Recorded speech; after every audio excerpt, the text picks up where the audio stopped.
Hello my dear viewers. Today in this video we have to discuss about some important questions जो इससे पहले all India level questions हमने discuss किए हैं। उसी के साथ हम इन क्वेश्चंस को भी आज डिस्कस करने वाले हैं।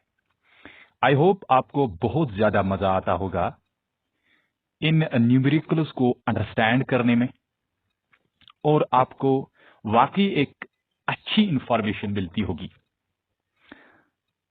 तो इसी उम्मीद के साथ हम इन क्वेश्चंस को भी डिस्कस करेंगे जो कि ऑल इंडिया लेवल में पहले पूछे गए, जो हमारे पास एग्जाम्स होते हैं ऑल इंडिया लेवल पे, उनमें इन क्वेश्चंस को पहले पूछा गया है। चलिए, यहां पे जो क्वेश्चन बोल रहा है that is the light of wave length 5000 angstrom.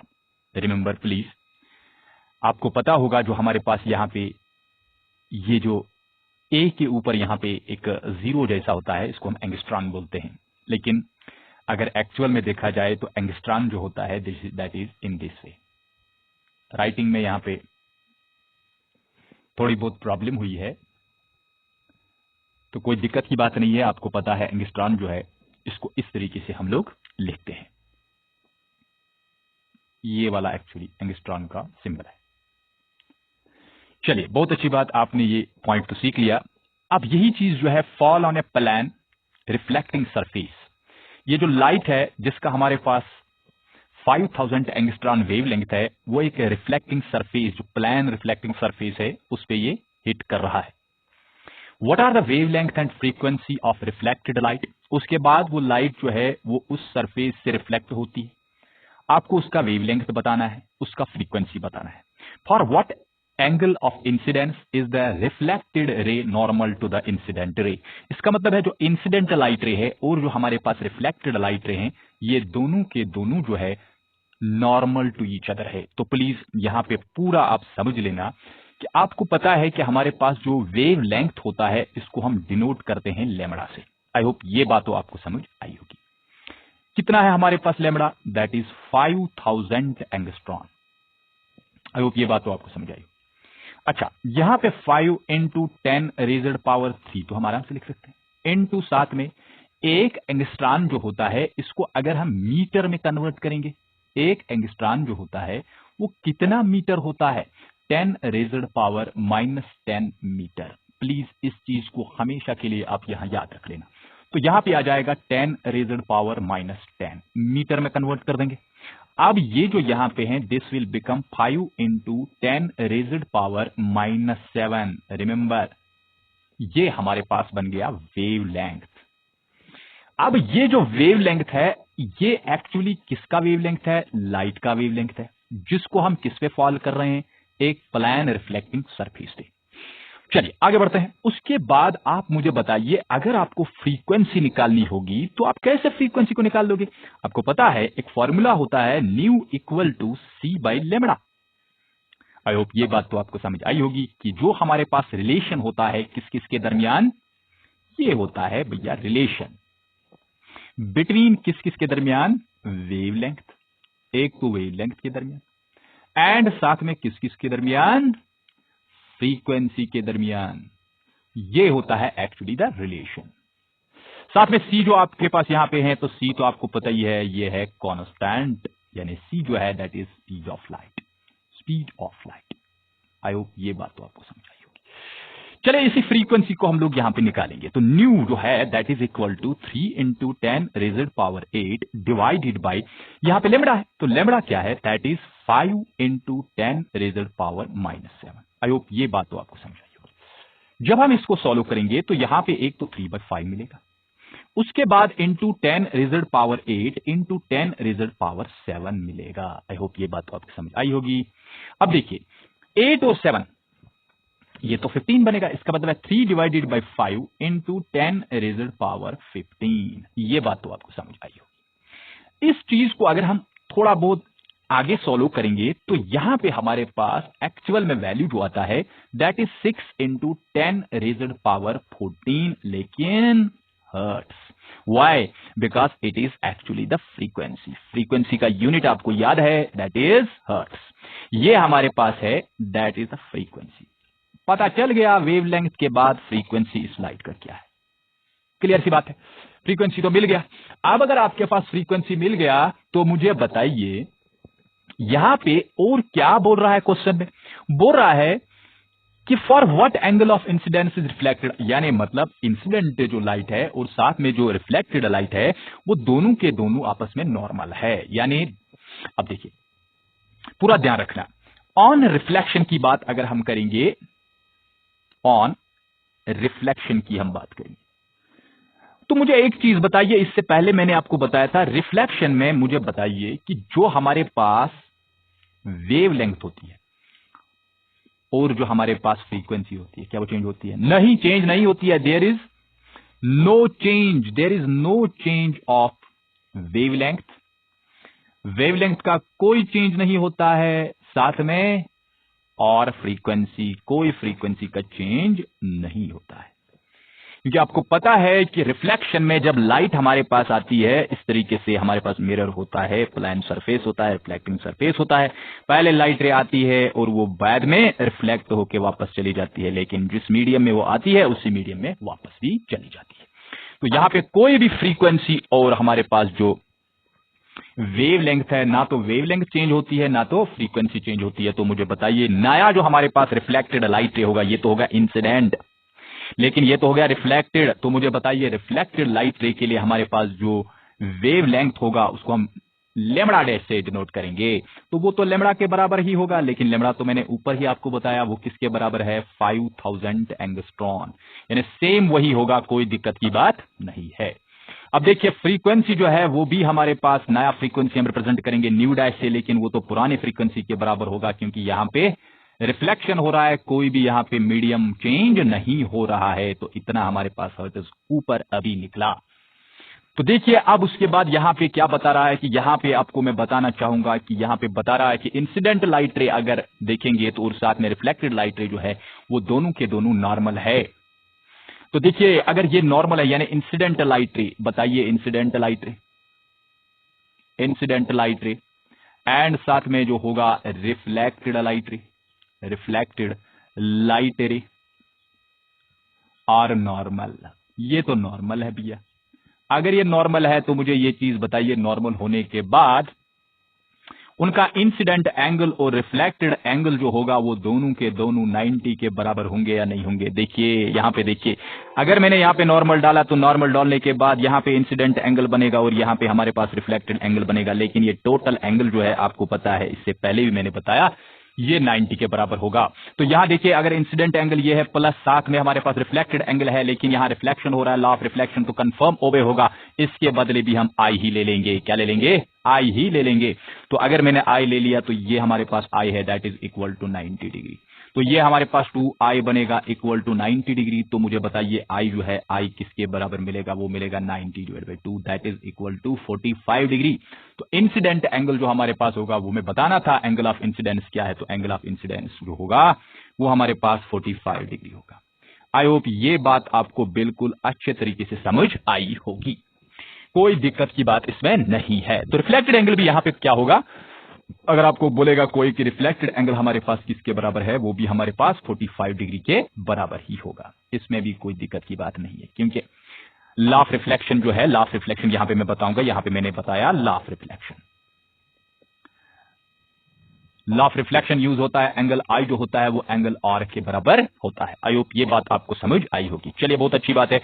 ये नेक्स्ट क्वेश्चन को, a mobile phone lies along the principal axis of a concave mirror, show with the help of a suitable diagram the formation of its image, explain why magnification is not uniform। बोल रहा है एक mobile phone हमारे पास है, वो mobile phone जो है वो अलोंग द प्रिंसिपल एक्सिस पे हमने रखा, हमारे पास कनकेव मिरर यहाँ पे है, शो करना है आपको, दिखाना है with the help of a suitable diagram, आपको एक सूटेबल डायग्राम बनानी है, the formation of its image, इसका इमेज आपको बताना है, explain why magnification is not uniform, आपको बताना है कि मैग्निफिकेशन जो है वो यूनिफॉर्म क्यों नहीं बन रहा है। तो देखिए बिल्कुल आराम से हम बनाएंगे। एक मिरर पहले मैं ले लूंगा, ये रहा हमारे पास मिरर जिसको हम कनकेव मिरर बोलेंगे। इस कनकेव मिरर पे एक प्रिंसिपल एक्सिस में यहां पे ड्रा करूंगा, ये देखिए प्रिंसिपल एक्सिस मैंने ड्रा किया। अब यहां पे आपको पता है यहां पे पोल है, और यहां से आपको पता है जो हमारे पास बैक साइड इसका होता है वो हमारे पास पॉलिश्ड होता है, ये पॉलिश्ड है, तभी जाके तो ये बनेगा हमारे पास एक कनकेव मिरर। अब देख लीजिए यहां पे हमारे पास एक सेंटर ऑफ कर्वेचर है, यहां पे सेंटर ऑफ कर्वेचर है, और यहां पे हमारे पास फोकस है। देख लीजिए ये फोकस है। देखो एक इमेज में आपके साथ यहां पे शेयर करूंगा किस तरीके से हम इमेज को बना देंगे। एक फोन बना देंगे यहां पे, मोबाइल फोन। इस तरीके से हमारे पास एक मोबाइल फोन है।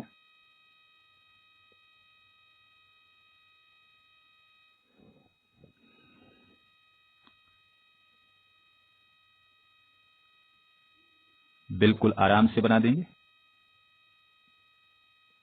तो चलिए यहां पे हम इसका स्पीकर बना देंगे ताकि आपको लगे भी ये हमारे पास फोन जैसा ही है। ये इस प्रिंसिपल एक्सिस पे है। अब इसके साथ एक वो एंटेना भी होता है।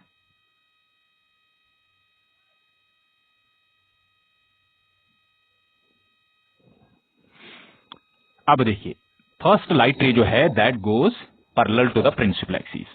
अब देखिए यहां पे फर्स्ट लाइट रे जो है वो पैरेलल जाएगी प्रिंसिपल एक्सिस को। तो आफ्टर रिफ्लेक्शन वो कहां से जाएगी? आफ्टर रिफ्लेक्शन वो जाएगी फोकस से। देख लीजिए फोकस से मैं बनाने की कोशिश कर रहा हूं।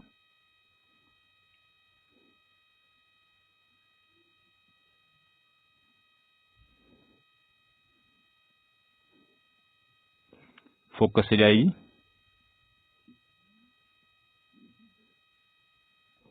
चली गई लाइट रे फोकस से, और दूसरी लाइट रे कहां से जाएगी? वो फोकस से ही जाएगी।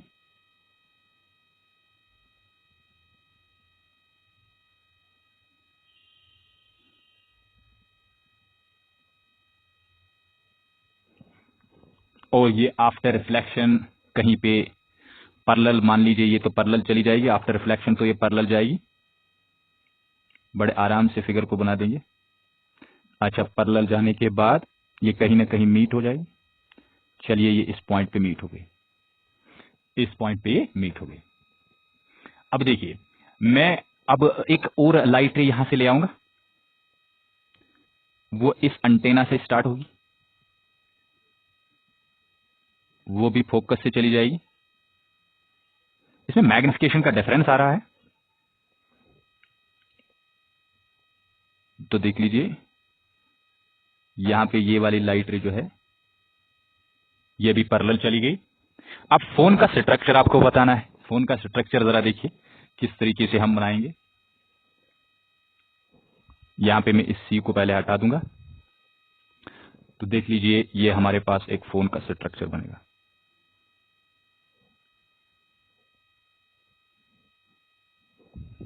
इसको जरा क्लियर करेंगे, यहां से बना देंगे।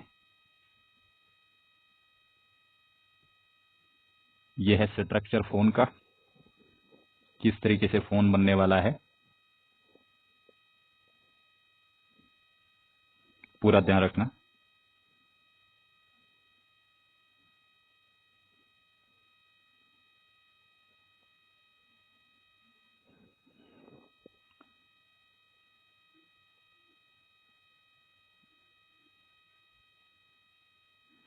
इसमें स्ट्रक्चर का प्रॉब्लम हो रहा है, बाकी कुछ भी नहीं है। मैग्निफिकेशन जो है वो यूनिफॉर्म नहीं आ रहा है, पूरा ध्यान रखना।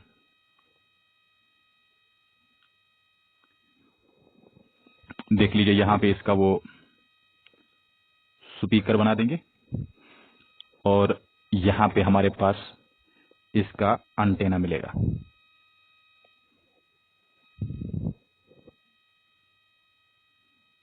इसका एंटेना यहां पे मिल जाएगा। अब आपको दिख रहा होगा कि फोन तो एक जगह, एक साइड तो हमारा छोटा है ना ये, लेकिन जो यहां पे इसका इमेज बना वो तो अलग तरीके से बना ना। ये प्रॉब्लम क्यों आई? अब सवाल ये पैदा होता है कि ये प्रॉब्लम क्यों आई। यही चीज मैं आपको यहां पे एक्चुअली बताने की कोशिश कर रहा हूं। तो पहले लाइट रेज को ध्यान रखिए किस तरीके से, कौन सी लाइट रे कहां से आ रही है। ये लाइट रे यहां से जा रही है, ये लाइट रे यहां से जा रही है, ये लाइट रे यहां से आ रही है, और यहां से जा रही है। आई होप ये बात आपको समझ आई होगी। चलिए, बहुत ही इंपॉर्टेंट क्वेश्चन है ये। यहां पे इंपॉर्टेंट कुछ पॉइंट्स पे आपको बताऊंगा। देखिए, पॉइंट नंबर 1 हम लिखेंगे कि जो पार्ट हमारे पास, याद रखना, द पार्ट ऑफ मोबाइल, जो मोबाइल का पार्ट है ना, at the centre of curvature, at the centre of curvature, centre of curvature पे, यानी जो मोबाइल का part at the centre of curvature पे है, ये तो आपके पास सेंटर ऑफ कर्वेचर है। आई होप ये बात तो आपको समझ आई होगी। जो पार्ट सेंटर ऑफ कर्वेचर पे हमारे पास है, विल फॉर्म, याद रखना, विल फॉर्म, ये हमारे पास क्या करेगा, ये इमेज बनाएगा। लेकिन कौन सी टाइप ऑफ इमेज बनाएगा? Will form image of same size, ये सेम साइज की इमेज बनाएगा। क्योंकि आपको पता है सेम साइज इमेज तब बनती है जब हमारे पास एक ऑब्जेक्ट जो होता है वो सेंटर ऑफ कर्वेचर पे होगा। तो इतना जो हमारे पास है, ये यहां पे सी से लेकर इस पॉइंट तक मैं बता रहा हूं, ये हमारे पास ये वाला पार्ट जो है, this will be same to that of this part, यानी सेम पार्ट होगा। यानी यहां सी और बी हम लिखेंगे और यहां से ए हम लिखेंगे। इसका मतलब है कि यहां पे ए सी जो है, दैट इज, इसका हम यहां पे लिखेंगे ए सी जो है इक्वल टू बी सी। ये पार्ट जो हमारे पास होगा ये बराबर होगा, ये बिल्कुल बराबर होगा। अब मैं दूसरा पॉइंट आपको बताऊंगा इसमें क्या प्रॉब्लम हो रही है। देखो, जो पार्ट हमारे पास दूसरा है, द पार्ट, किसका पार्ट? मोबाइल का। The part that lies between, किस किस के दरमियान? F and C. एफ और सी का मतलब है फोकस और साथ में ये वाला फोकस है, और सेंटर ऑफ कर्वेचर के दरमियान जो ये वाला पार्ट है, इतना सारा पार्ट जो यहां से यहां तक है, मतलब यहां से यहां तक जो पार्ट, ये वाला फोन का पार्ट जो है, ये वाला पार्ट जो है विल फॉर्म, ये क्या काम करेगा? Will form an enlarged image, वो इमेज बनाएगा enlarged beyond C, beyond C यानी सी के बाद जो ये वाला हिस्सा है, इतना सारा हिस्सा, ये वाला पार्ट बनेगा बियॉन्ड सी। अब ये बात भी आपको समझ आई होगी, बहुत ही सिंपल है। तीसरा पॉइंट मैं आपको बताऊंगा, जो हमारे पास इमेज है, द इमेज ऑफ मोबाइल जो है, the image of the mobile, mobile का जो इमेज है, मोबाइल फोन को हम लिखेंगे यहां पे, मोबाइल फोन इज हाईली, क्या है ये? हाईली मैग्निफाइड, ये हाईली मैग्निफाइड है। इसमें नॉन यूनिफॉर्म मैग्निफिकेशन है, क्योंकि ये बता रहा था ऊपर यहां पे क्या है, नॉट यूनिफॉर्म, यूनिफॉर्म नहीं होगा। तो देखिए, अब हम यहां पे देखेंगे जो डिफरेंट पार्ट्स ऑफ मोबाइल है, different parts of mobile phone, mobile phone, different parts of mobile phone are magnified, ये मैग्निफाई हो रहे हैं, मैग्निफाइड इन डिफरेंट